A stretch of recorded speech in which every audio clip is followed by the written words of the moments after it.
Smart cities zijn slimmere woon-, werk- en leefgebieden. Dat doe je door technologie. En technologie bestaat al heel lang. Maar we zijn nu op een punt aangekomen dat het veel meer digitaal en virtueel plaatsvindt. Met smart cities krijg je meer duurzaamheid. Je krijgt dat mensen langer zelfstandig kunnen blijven wonen. Mensen kunnen makkelijker hun leven inrichten. Je ziet ook dat dat tijd nodig heeft om dat wat vorm te geven.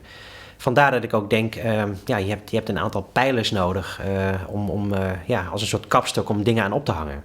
Dat is waar dit filmpje over gaat. Ik probeer daarmee aan te geven dat je verbanden moet zien. Je hebt met verschillende velden te maken en wat ik merk is dat heel veel mensen vaak in één zo'n hokje zitten. En dat is prima, je hebt specialisten nodig, maar je hebt ook generalisten nodig die de verbanden zien en daardoor echt met elkaar dingen laten verbinden. Dus mijn motto is, denk holistisch en sluit je niet af voor wat er ook op andere vlakken gewoon gebeurt. Tegenwoordig met alles wat mogelijk is en met smartphones en sensoren en weet ik allemaal wat, komt dat vaak centraal te staan.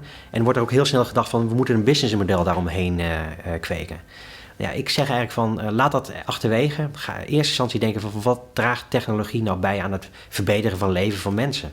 En dan komt de rest komt wel. De technologie wordt erbij gezocht en als het aanslaat dan komen die euro's ook wel erbij.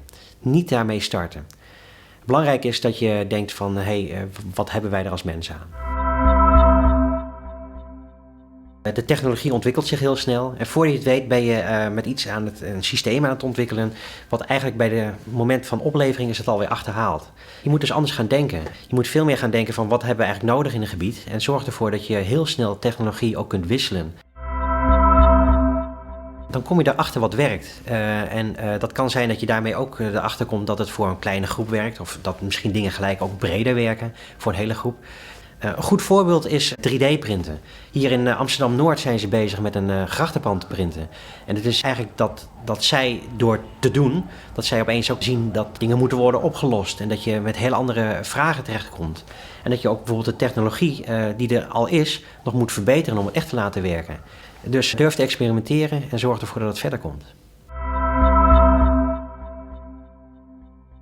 Het is een beetje een vreemde discussie. Ik denk dat het niet van deze tijd is. En het is juist iets wat van beide kanten moet komen. Het moet samenkomen. Samenwerken is belangrijk. Je moet ook je verantwoordelijkheid nemen en durven nemen. Zorg ervoor dat je daar echt elkaar in opzoekt.